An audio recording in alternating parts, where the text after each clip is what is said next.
एक छोटे से गांव में अजामिल नाम का एक ब्राह्मण रहता था। कभी वो वेदों का ज्ञाता था, लेकिन कुसंगति ने उसे बदल दिया। अब वो गांव का सबसे बड़ा शराबी और दुराचारी बन चुका था। अजामिल, ये तुम क्या कर रहे हो? होश में आओ। एक ब्राह्मण होकर शराब का सेवन, ये तुम्हें शोभा नहीं देता। तुम अपना धर्म और कर्म दोनों नष्ट कर रहे हो। अरे मित्र, धर्म और कर्म की बातें अब पुरानी हो गईं। ये मदिरा अब मेरी रगों में बस चुकी है। इसे छोड़ना अब मेरे बस की बात नहीं, ये नामुमकिन है। हे भगवान, इस शराबी का क्या करूं? इसे समझाना मतलब भैंस के आगे बीन बजाने के समान है। ये कहकर उसका मित्र भी वहां से चला जाता है। एक दिन अजामिल किसी कार्यवश जंगल की ओर जा रहा था। तभी उसकी दृष्टि वहां खड़ी एक अत्यंत सुंदर गणिका पर पड़ी। अरे, इतनी रूपवान स्त्री, और वो भी हमारे गांव के समीप। आज तक मैंने ऐसा सौंदर्य नहीं देखा। अजामिल उसके रूप को देखकर सुध-बुध खो बैठा और खिंचा हुआ उसकी ओर चला गया। राम राम जी। राम राम। कहिए पंडित जी, आप कौन हैं? जी, मैं इसी गांव का निवासी हूँ। आपको यहाँ अकेले देखा तो रुक गया। ये जंगल सुरक्षित नहीं है। यदि आपको किसी भी प्रकार की सहायता की आवश्यकता हो तो मुझे बेझिझक बताएं। मैं आपकी सेवा में उपस्थित हूँ। जी नहीं, धन्यवाद पंडित जी। मुझे अभी किसी सहायता की आवश्यकता नहीं है। आप जा सकते हैं। कुछ दिनों बाद अजामिल का मन पूजा पाठ में नहीं बल्कि उस गणिका में अटक गया था। वे दोनों अक्सर मिलने लगे। धीरे धीरे ये आकर्षण गहरा होता गया और अजामिल ने मर्यादा की सारी सीमाएं लांघने का फैसला कर लिया। सुनो, मैं अब तुम्हारे बिना एक पल भी नहीं रह सकता। मैं तुमसे विवाह करना चाहता हूँ। लेकिन जी, यह कैसे संभव है? मैं एक गणिका हूँ और आप एक ब्राह्मण। समाज और गांव वाले इस संबंध को कभी स्वीकार नहीं करेंगे। वे आपको भी समाज से बहिष्कृत कर देंगे। क्या आप इतना बड़ा कलंक सह पाएंगे? मुझे समाज की कोई परवाह नहीं। मुझे न धर्म चाहिए न समाज। मुझे सिर्फ तुम चाहिए। बोलो, क्या तुम मेरा साथ दोगी? यदि आपका प्रेम इतना ही अटूट है तो ठीक है, हम अपना जीवन नए सिरे से शुरू करेंगे। अजामिल के इस फैसले से पूरे गांव में हड़कंप मच गया। तुरंत पंचायत बुलाई गई। गांव के बड़े बुजुर्गों के चेहरों पर क्रोध साफ दिखाई दे रहा था। अजामिल, तूने ब्राह्मण कुल को कलंकित किया है। एक गणिका से विवाह करके तूने अपनी मर्यादा खो दी है। ये पंचायत और ये गांव तुम्हारे इस अधर्म को कभी स्वीकार नहीं करेगा। मैंने अपने मन की सुनी है मुखिया जी। तो फिर सुन, आज से इस गांव में तुम दोनों के लिए कोई स्थान नहीं है। तुझे ब्राह्मण जाति और इस गांव से निष्कासित किया जाता है। निकल जाओ यहाँ से। अजामिल और गणिका ने पंचायत के फैसले को स्वीकार किया, लेकिन एक दूसरे का साथ नहीं छोड़ा। उन्होंने गांव छोड़ दिया। तभी एक पूर्ण संत विचरते हुए एक नगर में पहुंचे। उन्होंने देखा कि शाम ढल रही है। वे सोचने लगे कि रात्रि विश्राम कहाँ किया जाए। संत शांत और गंभीर मुद्रा में नगर की गलियों से आगे बढ़े। भाई, राम राम। मुझे आज की रात्रि यहाँ काटनी है। कृपा करके मुझे किसी ऐसे भक्त का घर बता दो जहाँ मेरा भक्ति का नियम न टूटे और मैं एकांत में साधना कर सकूं। यदि 2 रोटी भी मिल जाएं तो बड़ी कृपा होगी। अरे बाबा जी, साधु संतों का ठिकाना तो नगर के बाहर होता है, पर आप जैसा कह रहे हैं वैसा इंतजाम हम बता सकते हैं। हाँ भाई, बताओ। देखो महाराज, सामने जो रास्ता दिख रहा है उससे सीधे चले जाओ। नगर के बाहरी छोर पर एक बहुत बड़े भक्त का घर है। उनका पूरा परिवार बहुत धर्म कर्म वाला है। आप सीधे वहीं चले जाइए। धन्यवाद भाई। संत उन लोगों का धन्यवाद करके आगे बढ़ जाते हैं। अरे देख, बाबा जी सीधे उसी पापी अजामिल के घर जा रहे हैं। मजा आएगा। आज बाबा जी गलत जगह फंस गए। उनके जाते ही वे लोग जोर जोर से हंसने लगते हैं और जंगल में एक छोटी सी झोपड़ी बनाकर रहने लगे। समय बीतता गया। पाप और मोह के दलदल में धंसते हुए अजामिल ने अपना नया संसार बसा लिया था। संत जी चलते चलते उसी सुनसान और डरावने घर के सामने पहुंचे। जो उन दुष्टों ने बताया था। ये घर अजामिल और उसकी पत्नी गणिका का था। अजामिल अत्यंत पापी और क्रूर व्यक्ति था। संयोग से उस समय अजामिल घर पर नहीं था, केवल गणिका थी। नारायण हरि, माई कोई है घर में? अंदर कमरे में गणिका थी। संत की आवाज सुनकर वो चौंक गई। अरे, हमारे दरवाजे पर साधु की आवाज। यहाँ तो लोग केवल ताने मारने आते हैं या बुरी नीयत से। आज यह भगवान का नाम लेने वाला कौन आ गया? गणिका बाहर आती है और संत के तेज को देखकर नतमस्तक हो जाती है। हे महात्मा, आज हमारे कौन से पुण्य उदय हुए हैं जो आपके चरण हमारे घर पड़े? आइए महाराज, भीतर पधारिए। गणिका संत को आदर से अंदर ले जाती है और चारपाई पर बिठाती है। लोग तो कह रहे थे कि ये घर ठीक नहीं, पर ये देवी तो बड़ी संस्कारवान लगती है। मैं सही जगह आ गया हूँ। महाराज, आप विश्राम करें। मैं आपके लिए जल और भोजन का प्रबंध करती हूँ। शाम का समय था। तभी अजामिल कंधे पर एक भारी लठ और उस पर लटका हुआ मरा हिरण लेकर नशे और गुस्से में झूमता हुआ घर पहुंचा। ले भाग्यवान, आज पूरा दिन जंगल में भटकता रहा, तब जाकर ये एक हिरण हाथ लगा। संत जी ये दृश्य देखकर स्तब्ध रह जाते हैं।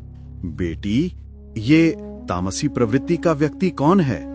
महाराज, यह मेरे पति और आपके सेवक हैं। हे प्रभु, मैं तो गलत जगह आ गया। जहाँ जीव हत्या होती हो वहाँ मेरा क्या काम? संत जाने के लिए उठ खड़े होते हैं। उन्हें जाते देख अजामिल की नजर उन पर पड़ती है। संत का तेज देख उसका पापी मन भी पिघल जाता है। वो दौड़कर उनके चरणों में गिर पड़ता है। महाराज, हमारे द्वार से ऐसे रूठ कर मत जाइए। हम तो पहले से ही नरक के भागी हैं। यदि आप भी हमें त्याग देंगे तो हमारा उद्धार कौन करेगा? हम जैसे भी हैं, भले या बुरे, आप ही के तो हैं। अजामिल की आंखों में पश्चाताप देख संत का हृदय दया से भर गया। ठीक है भाई, पर मेरी एक शर्त है। पहले इस मरे हुए जीव को घर से बाहर फेंक कर आओ और प्रतिज्ञा करो कि आज से जीव हत्या नहीं करोगे। जैसी आपकी आज्ञा महाराज। मैं अभी इसे फेंक कर आता हूँ और कसम खाता हूँ, आज से कोई पाप नहीं करूंगा। अजामिल और उसकी पत्नी नहा धोकर साफ कपड़े पहनकर संत के सामने नीचे बैठते हैं। घर का माहौल बदल चुका है। देखो अजामिल, पाप और बुराइयों का त्याग ही भक्ति की पहली सीढ़ी है। अब से तुम्हारा जीवन सात्विक होना चाहिए। महाराज, अब ये जीवन आपके चरणों में है। बस हमें राह दिखाएं। पूरी रात सत्संग चलता रहा। जिस घर में कलह और पाप का वास था, आज वहाँ ज्ञान की गंगा बह रही थी। सुबह होते ही संत ने उन्हें एक विशेष आज्ञा दी। भाई, अब तुम दोनों नाम दीक्षा ले लो। प्रभु का सिमरन ही तुम्हें बचाएगा। महाराज, सच कहूं तो मेरा मन बहुत मलिन है। मुझसे माला नहीं जपी जाएगी, नहीं ध्यान लगेगा। मैं पापी हूँ, नाम जाप मेरे बस का नहीं।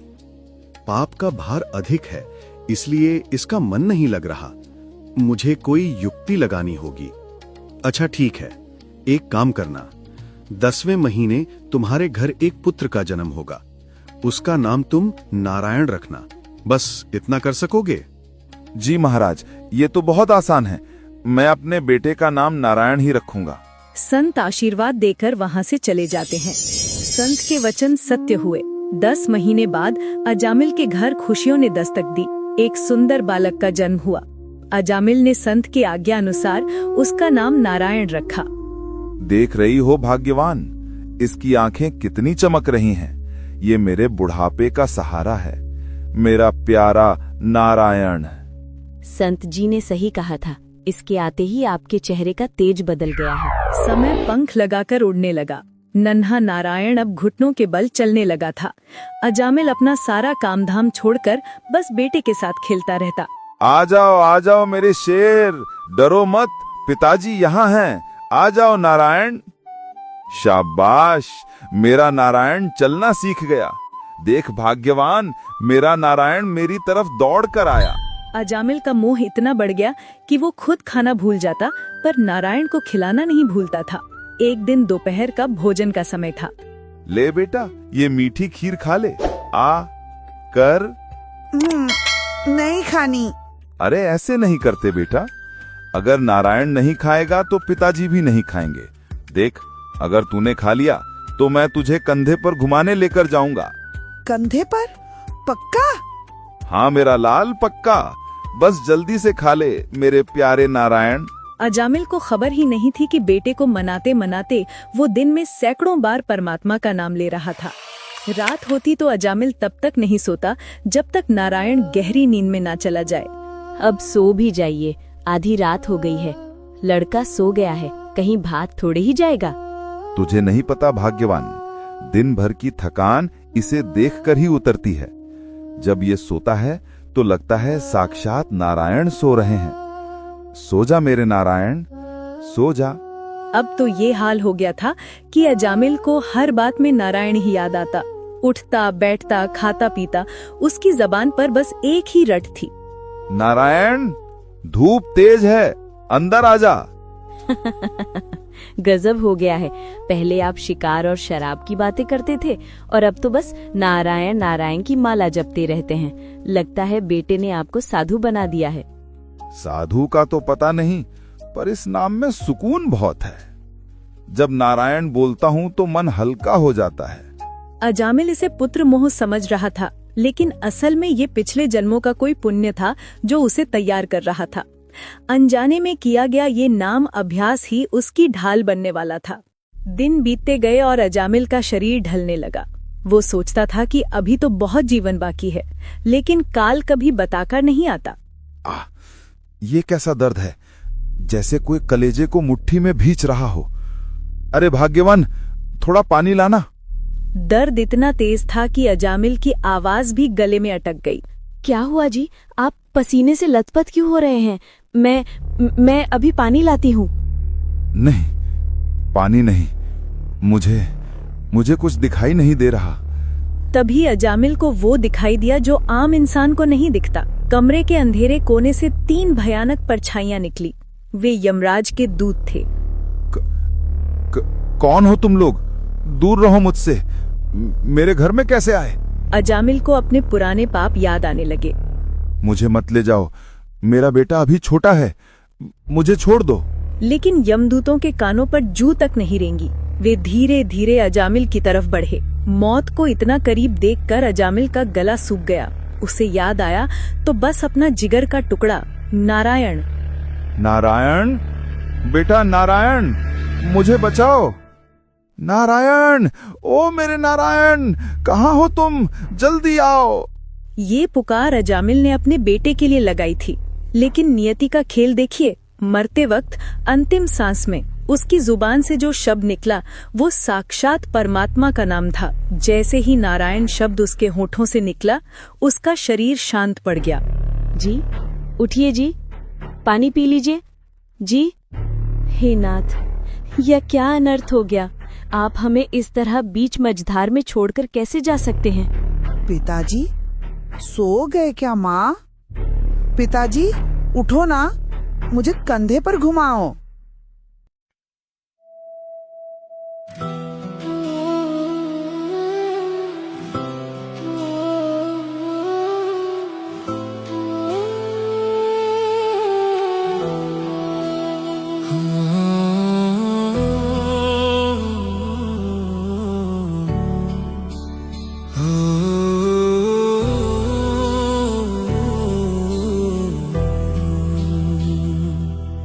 कभी पाप में डूबा था, कभी मद में चूर था। भूल गया था इंसान कि वो प्रभु का नूर था। एक नाम ने जीवन बदला, एक पुकार ने राह दिखा दी। अजामिल जैसे पापी को भी नाम ने मुक्ति दिला दी। न धर्म बचा न मर्यादा, न कोई आस सहारा था। काल खड़ा था द्वार पे, सांसों का बसारा था। डर में कांपी रूह जब उसकी आखिरी सांस निकल आई। बेटे को पुकारा उसने पर किस्मत मुस्कुराई।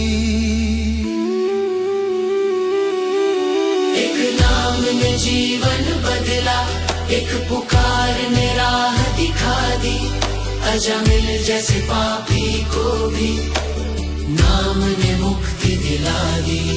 एक नाम ने जीवन बदला, एक पुकार ने राह दिखा दी, अजामिल जैसे पापी को भी नाम ने मुक्ति दिला दी।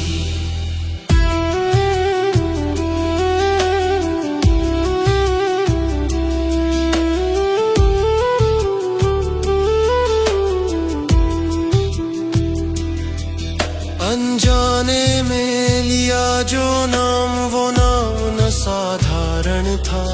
नारायण नारायण वो मालिक का ही वरण था। उधर धरती पर अजामिल का शरीर बेजान पड़ा था और इधर यमदूत उसकी आत्मा को घसीटते हुए यमलोक ले आए। प्रणाम महाराज, हम पृथ्वी लोक से उस महापापी अजामिल को पकड़ लाए हैं। इसने जीवन भर कोई पुण्य नहीं किया, सिर्फ पाप ही पाप किए हैं। महाराज, मुझ पर दया करें। मुझे नहीं पता मैं यहाँ कैसे आ गया। मैंने तो बस अपने बेटे को पुकारा था। चित्रगुप्त, जरा इसका खाता देखो, इसके पापों का हिसाब क्या कहता है। ठहरिए महाराज, यहाँ कुछ गड़बड़ है।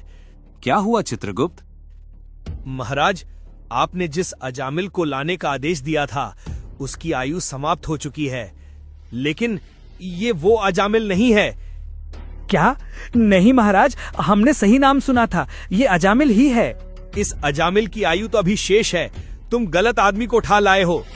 नाम तो अजामिल ही है मूर्खों, लेकिन जिस अजामिल का समय पूरा हुआ है वो नगर के दूसरे छोर पर रहता है। मूर्खों, ये तुम किसे ले आए?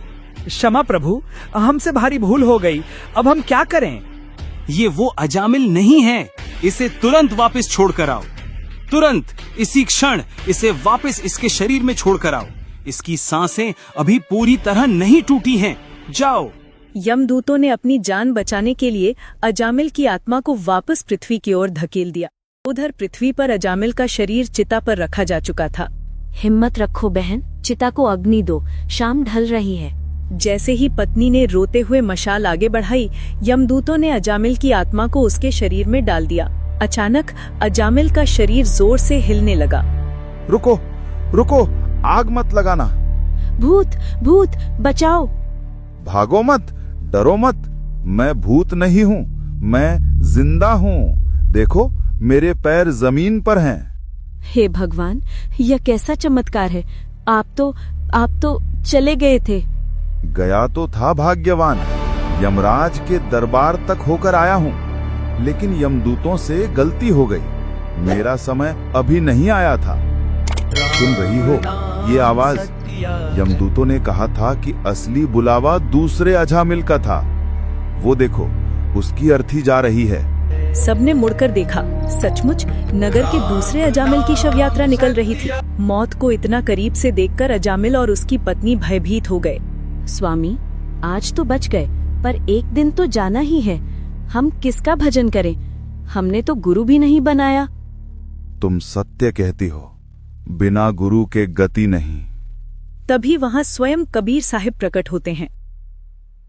जो अंत समय में संभाल ले वो नाम ही सच्चा साथी। पर क्यों अंत का इंतजार जब आज भी है बाती। अब जागो मानव, समय यही है, मत कर देर अज्ञान में। नाम सिमर कर ले, जीवन में मिल जाएगा भगवान में। अजामिल तर गया, अब पारी है तेरी। मानुष जन्म दुर्लभ है, मिले न बारंबार। तरुवर से पत्ता टूट गिरे, बहुर न लागे डार। हे पुण्यात्माओं, आज आपने अजामिल की कथा सुनी। ये केवल एक कहानी नहीं है, ये हम सब की दास्तां है। अजामिल एक उच्च कुल का ब्राह्मण था, लेकिन कुसंगति ने उसे पापी बना दिया। कहा है, संगत कीजिए साधु की, हरे और की व्याधि। ओछी संगत नीच की, आठों पहर उपाधि।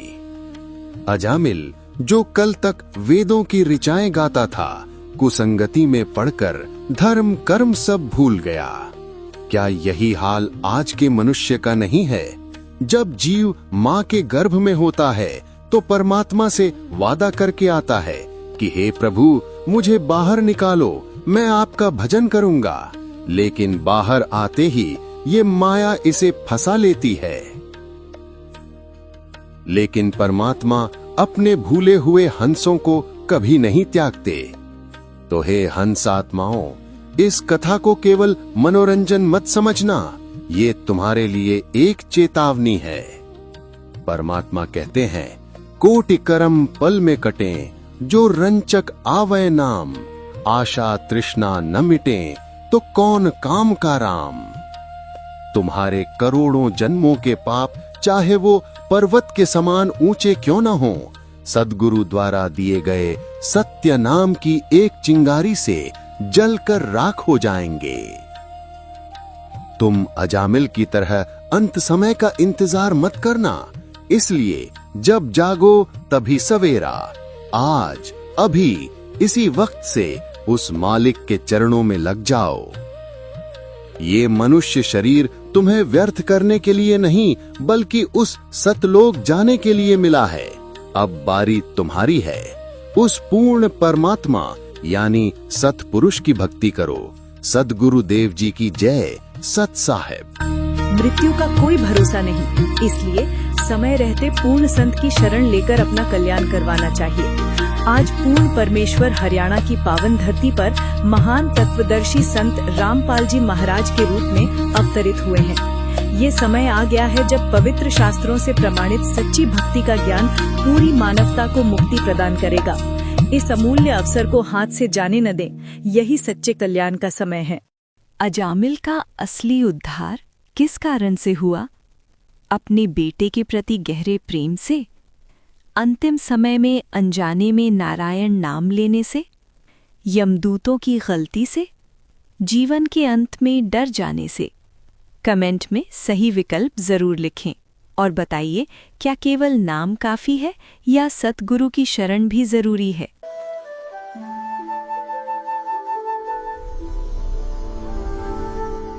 Thank you for watching.